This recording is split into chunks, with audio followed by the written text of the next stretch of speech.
Saga présente Normal People de Sally Rooney, élue par Thaïs Laurent. C'est l'un des secrets de ce changement dans l'équilibre mental que l'on a appelé très justement la conversion.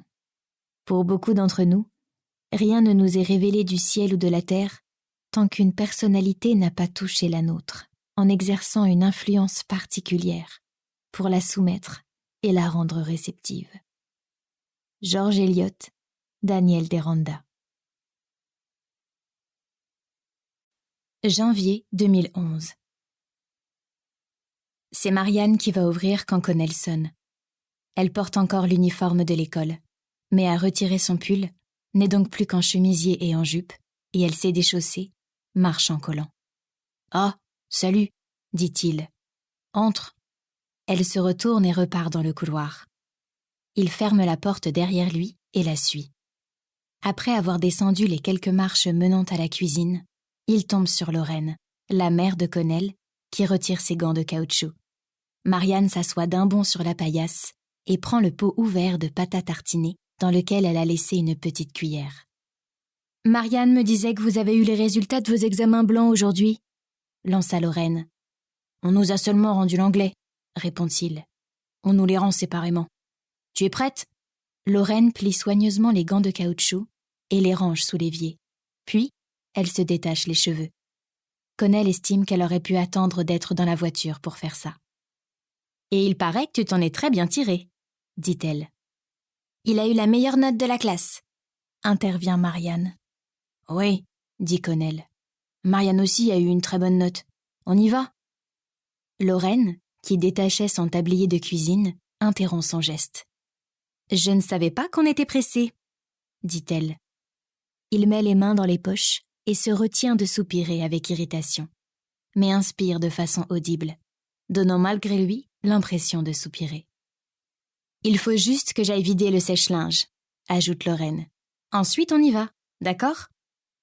Il ne dit rien, baisse simplement la tête tandis que Lorraine quitte la pièce. « T'en veux ?» demande Marianne. Elle lui tend le pot de pâte à tartiner. Il enfonce un peu plus les mains dans les poches, comme s'il voulait y faire entrer son corps tout entier. « Non, merci. »« On vous a rendu le contrôle de français aujourd'hui ?»« Hier. » Il s'adosse contre le réfrigérateur et la regarde lécher la cuillère. Au lycée, Marianne et lui font comme s'ils ne se connaissaient pas. On sait que Marianne habite le manoir blanc avec une grande allée et que la mère de Connell est femme de ménage. Mais personne ne fait le rapprochement entre ces deux informations. « J'ai eu 20, » dit-il. « T'as eu combien en allemand ?»« 20.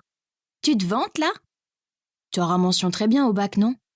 Elle hausse les épaules. « Toi aussi, probablement. »« Bah, t'es plus intelligente que moi. »« Ne culpabilise pas, je suis la plus intelligente de tout le lycée. » Marianne lui fait un grand sourire. Elle affiche ouvertement son mépris pour les autres élèves. Elle n'a pas d'amis et passe son temps à lire des romans entre midi et 2. Un tas de gens la détestent. Son père est mort quand elle avait 13 ans, et Connell a entendu dire qu'elle souffre d'une espèce de maladie mentale. De fait, c'est l'élève la plus intelligente du lycée. Il redoute de rester seul avec elle, comme ça, mais se surprend à fantasmer sur ce qu'il pourrait dire pour l'impressionner. « Tu n'es pas première de la classe en anglais », lui fait-il remarquer. Elle se passe la langue sur les dents, indifférente. « Tu devrais peut-être me donner des cours particuliers, Connell ?» Il a les oreilles qui chauffent. Elle a sans doute dit ça négligemment, sans arrière-pensée. Et si elle a des arrière-pensées, c'est seulement pour le rabaisser par association, puisque tout le monde la considère comme un objet de dégoût. Elle porte de hideuses chaussures plates à semelles épaisses et ne se maquille pas. Il paraît qu'elle ne se rase pas les jambes, ni le reste. Une fois, Connell a entendu dire qu'elle avait renversé de la glace au chocolat sur ses vêtements au réfectoire du lycée et qu'elle était allée aux toilettes des filles retirer son chemisier pour le frotter dans le lavabo. C'est une histoire connue, tout le monde le sait. Si elle voulait, elle pourrait ouvertement saluer Connell au bahut. « À cet après-midi », pourrait-elle lui dire devant tout le monde. Ça le mettrait sans aucun doute dans une position inconfortable, ce qui est généralement le genre de truc dont elle se délecte. Mais elle ne l'a jamais fait. « Tu parlais de quoi avec mademoiselle Neri aujourd'hui ?» demande Marianne. « Ah, de rien. Je sais plus, des examens. Marianne fait tourner la cuillère dans le pot. Tu lui plais ou quoi? Connell la regarde jouer avec la cuillère. Il a toujours très chaud aux oreilles. Pourquoi tu dis ça? Attends, tu couches quand même pas avec elle? Bien sûr que non. Tu trouves ça drôle? Pardon, dit Marianne. Elle prend l'air concentré, comme si elle pouvait voir à travers les yeux de Connell jusqu'au fond de son crâne. T'as raison, c'était pas drôle, pardon. Il hoche la tête, regarde autour de lui, enfonce le bout de sa chaussure dans une rainure entre les dalles du carrelage. Parfois, j'ai l'impression qu'elle est un peu bizarre avec moi, dit-il.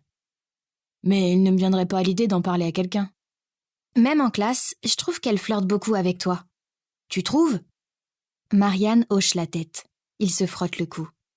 Mademoiselle Néry, c'est la prof de sciences éco. Les sentiments qu'il éprouve à son égard sont au centre de toutes les conversations au lycée. Certains disent qu'il a même tenté de l'ajouter à ses amis sur Facebook, ce qui est faux, et ne risque pas d'arriver. En vérité, il ne fait rien avec elle, et ne lui adresse jamais la parole. Il reste assis en silence pendant qu'elle lui parle et le sollicite. Elle le retient après le cours, parfois pour discuter de ce qu'il veut faire dans la vie, et a même une fois touché le nœud de cravate de son uniforme. Il ne peut parler à personne de la façon dont elle se conduit avec lui, parce qu'on croirait qu'il se vante. En cours, il est trop gêné et agacé pour se concentrer sur la leçon. Il scrute les pages de son manuel jusqu'à ce que les diagrammes en bâton deviennent flous. « On me charrie toujours sur le fait qu'elle me plaît ou je sais pas quoi, dit-il. Mais pas du tout en fait. C'est vrai, tu crois quand même pas que j'entre dans son jeu quand elle fait ça, si? J'en ai pas l'impression. Il s'essuie les mains de haut en bas sans réfléchir sur la chemise de son uniforme. Tout le monde est si convaincu de son attirance pour Mademoiselle Néry qu'il doute parfois de ses propres élans. Et si, à quelques degrés au-delà ou en deçà de sa propre perception, elle l'attirait vraiment? Il ne sait même pas ce qu'on est censé ressentir quand quelqu'un nous attire. Chaque fois qu'il couche avec une fille, c'est si stressant que c'en est devenu franchement désagréable, au point qu'il s'imagine que quelque chose ne tourne pas rond chez lui, qu'il est incapable d'avoir des relations intimes avec une femme et souffre d'une espèce de trouble du développement. Il reste prostré au lit et se dit « J'ai tellement détesté ça que j'ai envie de vomir ». Est-ce que ça vient de lui? La nausée qui le prend quand Mademoiselle Néry se penche sur son pupitre, est-elle un signe d'excitation sexuelle? Comment le savoir? « Je peux aller voir Monsieur Lyons pour toi si tu veux », propose Marianne. « Je ne dirai pas que c'est toi qui m'en as parlé, je dirai simplement que c'est moi qui m'en suis aperçue. »« Non, tu plaisantes, surtout pas. N'en parle à personne, compris? » »« Ça va, j'ai compris. » Il la regarde bien pour s'assurer qu'elle le prend au sérieux, puis il hoche la tête. « C'est pas ta faute si elle est comme ça avec toi, » dit Marianne. « Tu fais rien pour ?» À voix basse, il demande. « Alors pourquoi tout le monde est persuadé qu'elle me plaît? » Peut-être parce que tu rougis souvent quand elle s'adresse à toi. Mais tu rougis tout le temps, tu sais, t'es comme ça. Il lâche un petit rire de dépit. « Merci, » dit-il. « Bah, c'est vrai. »« Oui, je sais. » »« Même là, tu rougis. » Il ferme les yeux, colle la langue à son palais. Il entend le rire de Marianne. « Pourquoi t'es toujours si dur avec tout le monde ?» demande-t-il. « Je suis pas dur. Je m'en fiche que tu rougisses, je le répéterai à personne. » « C'est pas parce que tu le répéteras à personne que tu peux dire tout ce que tu veux. »« Compris, » dit-elle. « Pardon. » Il se tourne et regarde le jardin par la fenêtre. En fait, de jardin, ça ressemble plus à un domaine. Il y a un court de tennis et une grande statue de pierre représentant une silhouette de femme. Il regarde le domaine et approche son visage de l'air froid de la vitre. Quand les autres racontent l'histoire de Marianne qui frotte son chemisier dans le lavabo, ils font comme si c'était juste marrant. Mais Connell pense que le véritable but de cette histoire est tout autre. Marianne n'est jamais sortie avec personne au bahut. Personne ne l'a jamais vue nue. Personne ne sait même vraiment si elle préfère les garçons ou les filles. Elle refuse d'aborder le sujet. C'est à cause de ça que les autres lui en veulent. Et Connell croit que c'est pour ça qu'il raconte cette histoire, comme quand on relit quelque chose qu'on n'est pas censé voir. « Je ne veux pas me disputer avec toi, » dit-elle. « On ne se dispute pas. »« Je sais que tu me détestes probablement, mais t'es la seule personne qui m'adresse la parole. »« J'ai jamais dit que je te détestais. » Cela retient son attention et lui fait lever les yeux. Il continue de détourner le regard, vaguement déstabilisé, mais du coin de l'œil, il voit bien qu'elle l'observe. Quand il parle avec elle, Il perçoit un sentiment d'intimité totale entre eux. Il pourrait lui dire n'importe quoi, même des trucs bizarres. Elle ne le répéterait jamais à personne, il le sait. Quand il est seul avec elle, il a l'impression d'ouvrir une porte, de quitter la vie normale et de refermer la porte derrière lui. Elle ne lui fait pas peur. Elle est même plutôt décontractée. Mais il redoute sa compagnie parce qu'il a l'impression de se conduire étrangement, de dire des choses qu'il ne dirait jamais d'ordinaire. Il y a quelques semaines, alors qu'il attendait Lorraine dans l'entrée, Marianne est descendue en peignoir. C'était un simple peignoir blanc, noué à la taille. Elle avait les cheveux mouillés et la peau luisante, comme si elle venait d'appliquer une crème pour le visage. En apercevant Connell, elle a eu un instant d'hésitation dans l'escalier et lui a dit « Pardon, je ne savais pas que tu étais là ». Elle a peut-être eu l'air un peu troublée, mais rien de bien méchant. Puis elle est remontée dans sa chambre. Lui a continué d'attendre, debout dans l'entrée. Il a compris qu'elle était sans doute en train de s'habiller et qu'elle allait soigneusement choisir la tenue qu'elle porterait pour redescendre, sachant qu'il était là. Bref, Lorraine a été prête avant la réapparition de Marianne. Il n'a jamais su ce qu'elle avait mis. Non qu'il eût vraiment voulu le savoir. Il n'en a évidemment parlé à personne au lycée. Il n'a pas dit qu'il l'avait vue en peignoir, ni que ça l'avait troublé. Cela ne regardait personne. « En tout cas, toi, tu me plais », dit Marianne. Pendant quelques secondes, il ne réagit pas, et l'intimité qui existe entre eux est très intense. Elle pèse d'une force presque physique sur le visage et le corps de Connell. Puis, Lorraine revient à la cuisine, nouant son foulard autour du cou. Elle frappe doucement à la porte, qui est pourtant déjà ouverte. « Tu es prêt ?» demande-t-elle. « Oui », répond Connell. « Merci pour tout, Lorraine », dit Marianne. « À la semaine prochaine !» Connell a déjà franchi la porte quand sa mère lui fait remarquer. « Tu pourrais dire au revoir, non ?» Il se retourne et jette un coup d'œil par-dessus son épaule, mais comprend qu'il est incapable de soutenir le regard de Marianne et s'adresse à elle en fixant le sol. « Ouais, salut !» dit-il. Il n'attend pas qu'elle lui réponde. Dans la voiture, sa mère attache sa ceinture et secoue la tête. « Tu pourrais être un peu plus aimable avec elle. C'est franchement pas facile pour elle au lycée. » Il met le contact, regarde dans le rétro. « Je suis aimable avec elle, » dit-il. « Elle est très sensible, » insiste Lorraine. « On peut changer de sujet ?» Lorraine fait une grimace. Il regarde la route et fait semblant de ne pas voir sa mère. 3 semaines plus tard, février 2011. Elle est assise à sa coiffeuse et se regarde dans le miroir. Ses traits manquent de fermeté autour des joues et de la mâchoire. Son visage ressemble à un engin technologique. Ses yeux à 2 curseurs qui clignotent. Il évoque la lune quand elle se reflète dans quelque chose, tremblante et oblique. Il exprime toutes les émotions à la fois, ce qui revient à n'en exprimer aucune. Se maquiller pour l'occasion serait gênant, conclut-elle. Sans se quitter des yeux, elle trempe le doigt dans un pot de baume pour les lèvres et l'applique. En bas, quand elle décroche son manteau de la patère, son frère Alan sort du salon. « Où tu vas ?» demande-t-il. « Je sors. »« Où ça ?» Elle enfile les manches de son manteau et ajuste le col.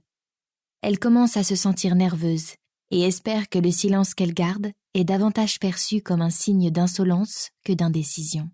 « Je sors me balader, c'est tout. » Alan se met en travers de la porte. « Écoute, je sais que tu vas pas retrouver des amis, » dit-il, « vu que tu n'en as pas, hein ?»« Non, je n'en ai pas. » Elle sourit, d'un sourire docile, dans l'espoir que ce geste de soumission le calme et qu'il s'écarte de la porte. Mais il lui demande « Pourquoi tu fais ça ?»« Quoi ?» ?»« Ce sourire bizarre. » Il l'imite, esquisse un horrible rictus qui lui dévoile les dents. Malgré le sourire, la force et l'outrance de son imitation lui donnent l'air d'être en colère. « Ça te fait plaisir de pas avoir d'amis ?»« Non. » Sans cesser de sourire, elle fait 2 petits pas en arrière, puis se retourne et se dirige vers la cuisine où une porte-fenêtre donne dans le jardin. Alan la suit. Il l'attrape par le haut du bras et la tire à l'intérieur. Elle serre la mâchoire. Les doigts d'Alan lui écrasent le bras à travers la veste. « Si tu le dis à maman en pleurnichant » menace-t-il. « Non, non, je sors me balader, c'est tout. »« Merci. » Il la relâche et elle passe la porte, la referme derrière elle. Dehors, l'air est très froid et elle commence à claquer des dents. Elle longe la maison, remonte l'allée et se retrouve dans la rue. Elle a des élancements au bras à l'endroit où il l'a serré. Elle sort son téléphone de sa poche et tape un message. Fait plusieurs fois la même faute de frappe, efface et retape. Finalement, elle l'envoie. « J'arrive ». Avant même de remettre le téléphone dans sa poche, elle reçoit une réponse. « Cool, à toutes ». À la fin du dernier trimestre, l'équipe de foot du lycée a atteint la finale d'un tournoi et tous les élèves de la classe ont loupé les 3 derniers cours pour assister au match. Marianne ne les avait jamais vus jouer. Le sport ne l'intéresse pas et toute idée d'activité physique l'angoisse. Dans le car qui les transportait jusqu'au stade, elle écoutait de la musique au casque et personne ne lui adressait la parole. À la fenêtre, du bétail noir, des prairies vertes, des maisons blanches aux toits de tuiles marron. Les joueurs de l'équipe de foot avaient pris place à l'avant du car, buvaient de l'eau et se tapaient sur l'épaule pour se motiver. Marianne avait l'impression que sa vraie vie se déroulait quelque part ailleurs, très loin d'ici, qu'elle se déroulait en son absence et qu'elle ignorait si elle réussirait un jour à savoir comment la trouver et y prendre part. Elle éprouvait souvent ce sentiment à l'école, sans qu'il s'accompagne d'images ou d'idées concrètes de cette vraie vie. Tout ce qu'elle savait, c'est que lorsque sa vraie vie commencerait pour de bon, elle n'aurait plus besoin de l'imaginer. Il n'a pas plu pendant le match. On les a fait venir au bord du terrain pour encourager l'équipe. Marianne était près des cages avec Karen et quelques autres filles. Tout le monde, à l'exception de Marianne, semblait connaître par cœur les chants des supporters du lycée, dont elle n'avait jamais entendu les paroles. À la mi-temps, il y avait toujours 0-0, et Mademoiselle Quinet a distribué des briques de jus et des barres de céréales. À la deuxième mi-temps, les équipes ont changé de côté, et les attaquants du lycée ont évolué à proximité de l'endroit où se tenait Marianne. Connell Waldron était avant-centre. Elle le voyait en tenue de football, short blanc étincelant, maillot de l'école et numéro 9 dans le dos. Il avait de l'allure, beaucoup plus que tout autre joueur. Sa silhouette ressemblait à un long trait élégamment tracé au pinceau. Quand le jeu s'approchait de leur moitié de terrain, il faisait des appels de balles et levait la main en l'air avant de s'immobiliser. C'était un plaisir de le voir jouer, et à aucun moment, elle ne s'est dit qu'il savait où elle se trouvait, ni que ça l'intéressait.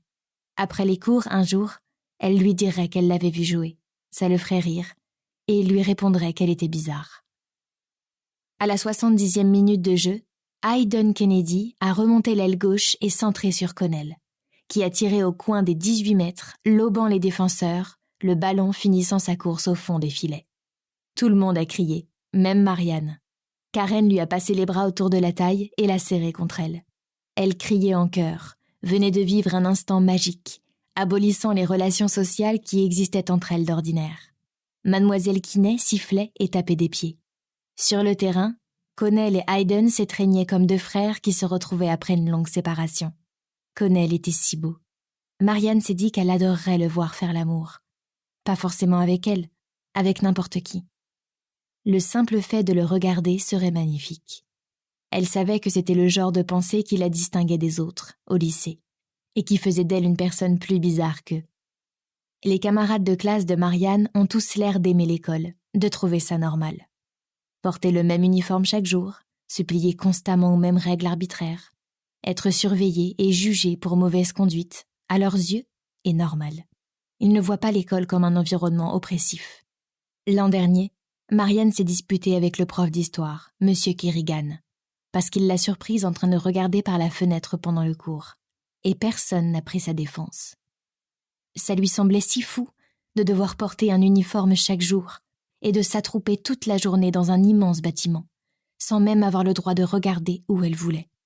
Même le mouvement de ses yeux tombait sous le coup du règlement de l'école. « On n'apprend rien quand on rêvasse en regardant par la fenêtre », lui a dit M. Kerrigan.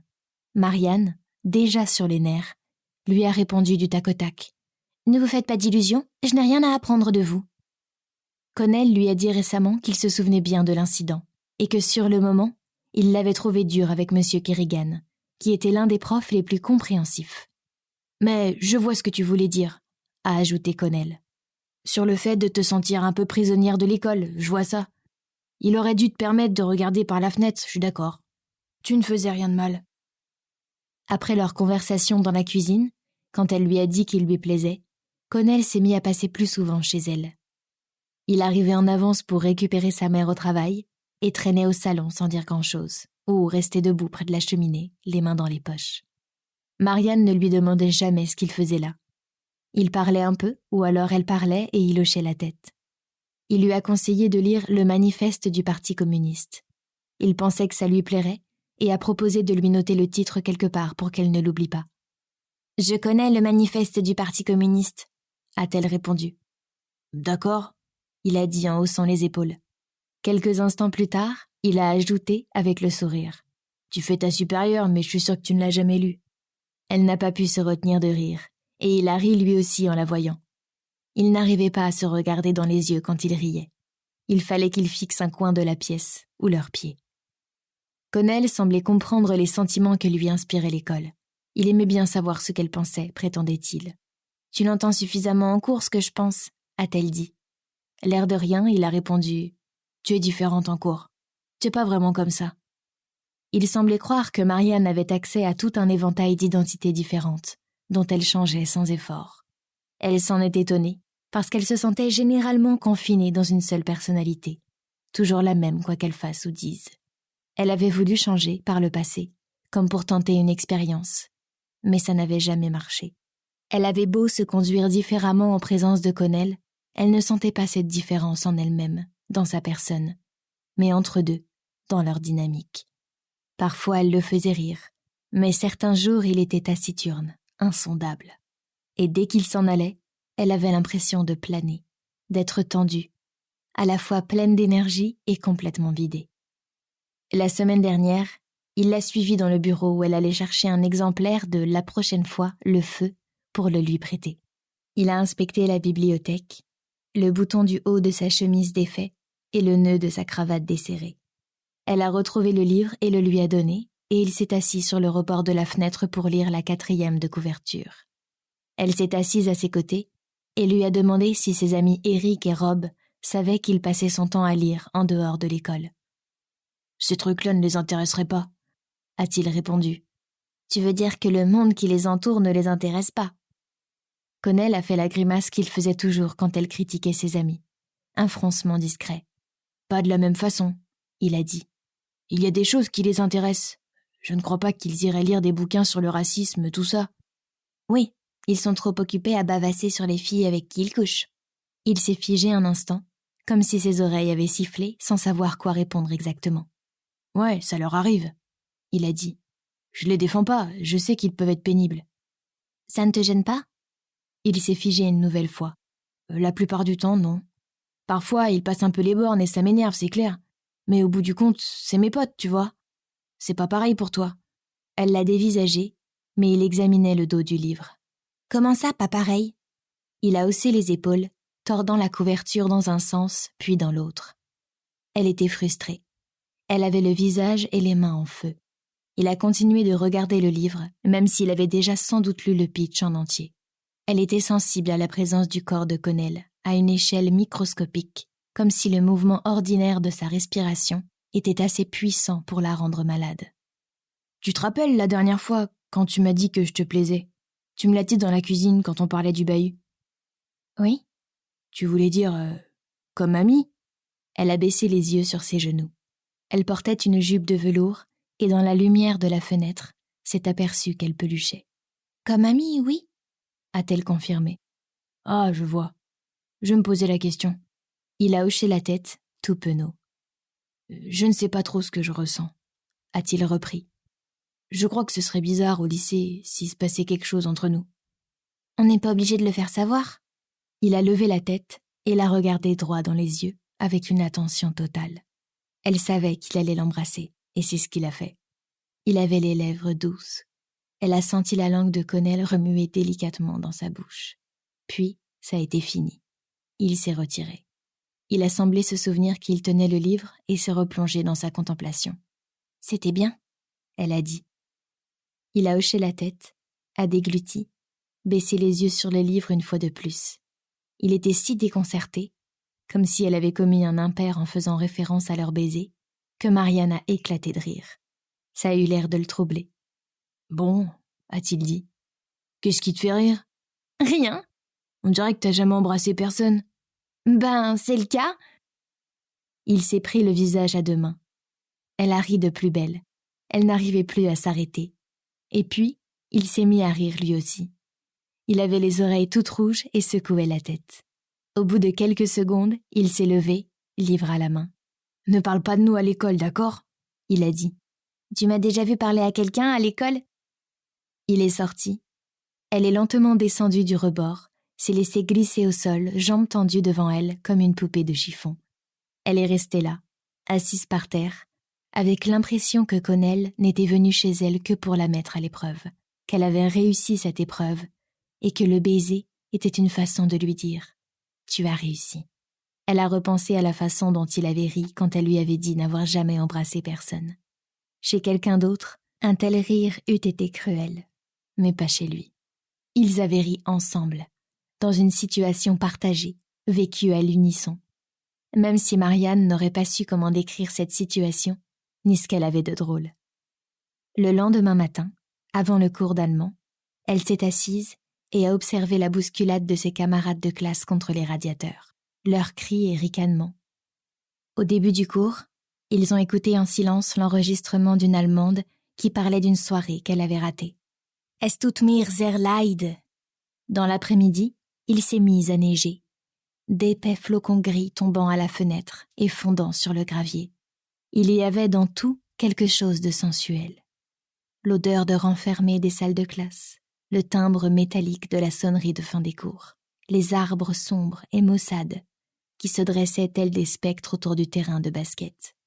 L'indolent train-train de la prise de notes avec des stylos de couleurs différentes sur les feuilles de papier lignées bleu et blanc. Connell, comme d'habitude, n'a pas adressé la parole à Marianne, ne l'a même pas regardée. Elle l'a observé à l'autre bout de la classe pendant qu'il conjuguait des verbes, mâchonnant son stylo. À l'autre bout du réfectoire entre 12h et 2, souriant avec ses amis. Leur secret pesait agréablement sur le corps de Marianne, sur son bas-ventre, quand elle bougeait.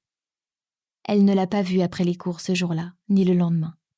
Le mardi après-midi, sa mère travaillait chez elle, et il est passé la prendre en avance. Marianne a dû aller lui ouvrir car il n'y avait personne d'autre à la maison. Il s'était changé, ne portait plus son uniforme, mais un jean noir et un pull. Quand elle l'a vu, elle a été prise d'une envie de fuir et de se cacher le visage. « Lorraine est à la cuisine », a-t-elle dit. Puis, elle s'est retournée, est montée dans sa chambre et a fermé la porte. Elle s'est allongée sur son lit, la tête dans l'oreiller. C'était qui ce Connell de toute façon? Elle avait l'impression de le connaître intimement, mais pour quelle raison éprouvait-elle cela? Parce qu'il l'avait embrassée une fois, sans explication, avant de lui demander de n'en parler à personne? Au bout d'1 minute ou 2, on a frappé à la porte et elle s'est redressée. « Entrez !» elle a dit. Il a ouvert et, l'interrogeant du regard pour savoir s'il était le bienvenu, est entré et a refermé derrière lui. « T'es en colère contre moi ?» a-t-il demandé. « Non. Pourquoi je serais en colère ?» Il a haussé les épaules. Il s'est lentement approché du lit, s'est assis. Elle avait les jambes croisées en tailleur, se tenait les chevilles. Ils sont restés comme ça en silence quelques instants. Puis il est monté sur le lit avec elle. Il lui a touché la jambe et elle s'est adossée contre l'oreiller. Avec audace, elle lui a demandé s'il comptait l'embrasser de nouveau. Il a dit « Qu'est-ce que t'en penses ?» Elle a trouvé sa réponse hautement énigmatique et sophistiquée. En tout cas, il s'est mis à l'embrasser. Elle lui a dit que c'était bien. Lui est resté silencieux. Elle avait l'impression d'être prête à tout pour lui plaire, pour lui faire dire tout haut qu'elle lui plaisait. Il a glissé la main sous le chemisier de son uniforme. Elle lui a chuchoté à l'oreille. « On peut se déshabiller ?» Il avait la main dans son soutien-gorge. « Certainement pas », a-t-il rétorqué. « Ça craint, Lorraine est en bas. » Il appelait sa mère par son prénom. Marianne a dit « Elle ne monte jamais ici. » Il a secoué la tête et répliqué « Non, mieux vaut s'arrêter là. » Il s'est rassis et a baissé les yeux sur elle. « Tu t'es laissé tenter 2 secondes, » a-t-elle dit. « Pas vraiment. Je t'ai tenté. » Il secouait la tête, souriant. « T'es vraiment bizarre, a-t-il conclu. Elle est maintenant dans l'allée où la voiture de Connell est garée. Il lui a envoyé l'adresse par texto. C'est au numéro 33. Une maison mitoyenne aux murs crépis, aux rideaux de dentelle, avec une minuscule cour de béton. Elle voit de la lumière à la fenêtre du premier. Difficile de croire qu'il habite vraiment là, dans ce genre de maison où elle n'est jamais entrée, comme elle n'en a même jamais vu. Elle porte un pull noir, une jupe grise, des sous-vêtements noirs bon marché. Elle s'est soigneusement rasé les jambes, ses aisselles sont douces et d'un blanc crayeux à cause du déodorant, et elle a un peu le nez qui coule. Elle sonne à la porte, entend le bruit de ses pas dans l'escalier. Il ouvre. Avant de la faire entrer, il regarde derrière elle pour s'assurer que personne ne l'a vue arriver. 1 mois plus tard, mars 2011. Ils discutent de leur dossier de candidature à la fac. Marianne est au lit, le corps négligemment recouvert par le drap, et Connell est assis, le MacBook de Marianne sur les genoux. Elle a déjà postulé au département Histoire et Politique de Trinity. Il a choisi le droit à Galway, mais se dit qu'il changerait bien, parce que comme le lui a fait remarquer Marianne, le droit ne l'intéresse pas. Il ne s'imagine même pas en avocat, avec cravate et tout le reste, contribuant peut-être à faire condamner des gens. Il a choisi ça uniquement parce qu'il ne savait pas quoi faire d'autre. « Tu devrais t'inscrire en lettres », dit Marianne. « T'es sérieuse ?»« Bien sûr. C'est la seule matière qui te plaît vraiment au lycée. Et tu passes ton temps à lire. » Son regard se perd sur l'écran de l'ordinateur, puis sur le fin drap jaune qui la couvre et jette un triangle d'ombre lilas sur son sein. « Pas tout mon temps, » objecte-t-il. Elle sourit. « En plus, il y aura des tas de filles, » dit-elle. « Tu seras un vrai tombeur. »« Ouais, c'est ça. Mais j'ai un doute sur les débouchés. »« Oh, qu'est-ce que ça peut faire ? C'est la crise de toute façon. » L'écran s'est mis en veille et il tapote le pavé tactile pour le rallumer. La page des dossiers de candidature lui renvoie son regard concentré.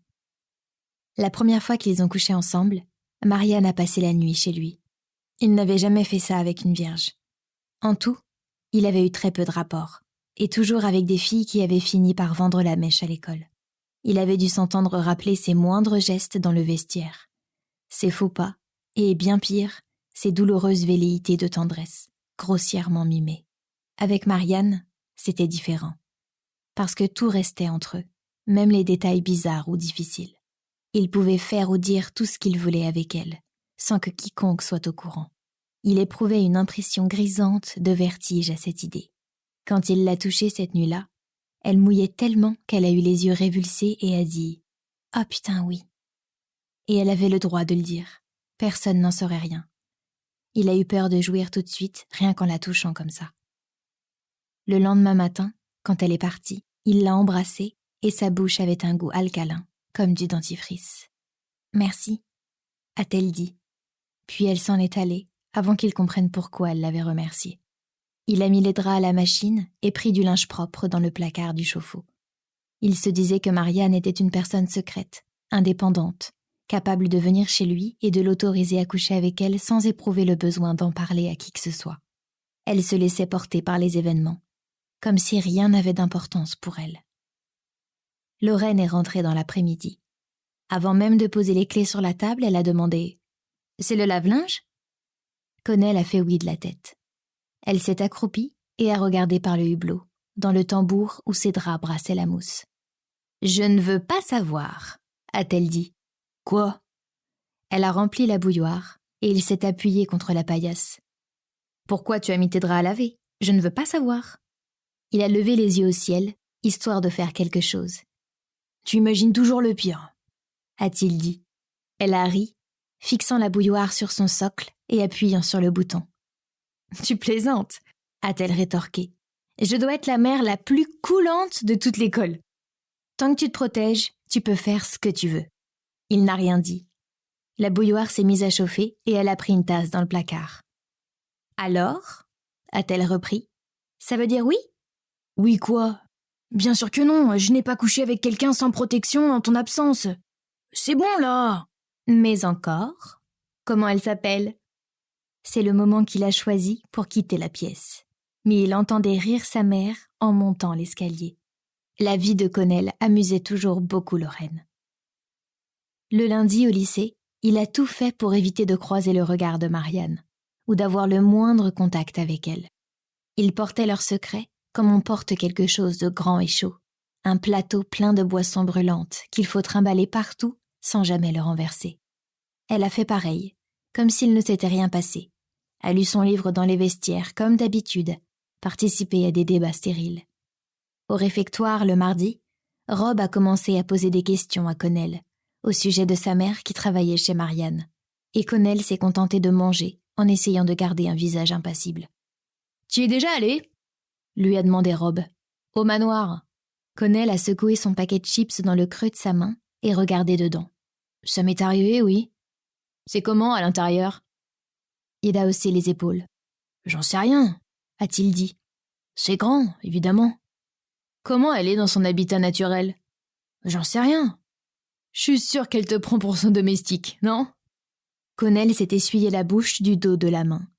Elle était graisseuse. Ses chips étaient trop salés et il avait la migraine. « Ça m'étonnerait, » a dit Connell. « Mais ta mère est sa gouvernante, non ?»« Bah, elle fait juste le ménage. Elle n'y va que 2 fois par semaine, j'ai pas l'impression qu'elle se parle beaucoup. Marianne n'a pas une petite clochette qu'elle fait sonner quand elle veut l'appeler. » Connell n'a rien dit. Il ne comprenait pas où il en était avec Marianne à ce stade. Après avoir parlé avec Rob, il s'est dit que c'était fini, qu'il avait couché avec elle une fois pour voir comment c'était et ne la reverrait plus. Mais alors même qu'il se disait ça, il entendait une autre voix dans sa tête lui glisser. « Bien sûr que si, tu la reverras. » C'était une partie de sa conscience qu'il ne connaissait pas jusque-là. L'inexplicable pulsion d'agir selon ses désirs pervers et secrets. Il s'est surpris à fantasmer sur elle en classe, cet après-midi-là, vers la fin du cours de maths, ou à l'heure de jouer aux rounders. Il pensait à sa petite bouche humide et ça lui coupait le souffle. Il devait faire un effort pour remplir ses poumons. Il est allé chez elle après les cours. Sur tout le trajet en voiture, il a mis la radio à fond pour éviter de gamberger. Quand ils sont montés dans sa chambre, il n'a rien dit, l'a laissé parler. « Ça fait du bien », répétait-elle. « Ça fait vraiment du bien. » Son corps était tout doux et blanc comme de la pâte à pain. Il entrait parfaitement en elle. Physiquement, ça collait. Et il comprenait qu'on puisse faire des trucs dingues par désir sexuel. De fait, il comprenait un tas de choses à propos du monde des adultes qui lui avaient semblé jusqu'alors mystérieuses. Mais pourquoi Marianne ? On ne pouvait pas dire qu'elle était très attirante. Certains trouvaient que c'était la fille la plus moche du bahut. Qui pouvait bien vouloir faire ça avec elle ? Et pourtant, il était là. Peu importe qui il était, et il le faisait. Elle lui a demandé si ça lui plaisait, et il a fait semblant de ne pas l'entendre. Elle était à 4 pattes, et il ne voyait pas son visage, ne pouvait pas savoir à quoi elle pensait. Au bout de quelques secondes, elle a demandé d'une voix bien plus fluette. « Est-ce que je m'y prends mal ?» Il a fermé les yeux. « Non, j'aime ça. » La respiration de Marianne s'est faite plus saccadée. Il a attiré ses hanches contre son corps, puis les a légèrement relâchées. Elle a laissé échapper un son, comme si elle suffoquait. Quand il a recommencé, elle lui a dit qu'elle allait jouir. « C'est bon », il a dit. Il l'a dit comme s'il n'y avait rien de plus ordinaire pour lui. Sa décision d'aller en voiture chez Marianne ce jour-là lui a soudain semblé très juste et intelligente, peut-être la seule chose intelligente qu'il ait jamais faite de sa vie. Quand ils ont eu fini, il lui a demandé ce qu'il devait faire de la capote. Sans lever la tête de l'oreiller, elle a répondu « Laisse-la par terre ». Elle avait le visage rose et trempé. Il a obéi et s'est rallongé, les yeux rivés au plafonnier. « Tu me plais vraiment », a dit Marianne. Connell a senti une agréable tristesse s'emparer de lui et les larmes monter.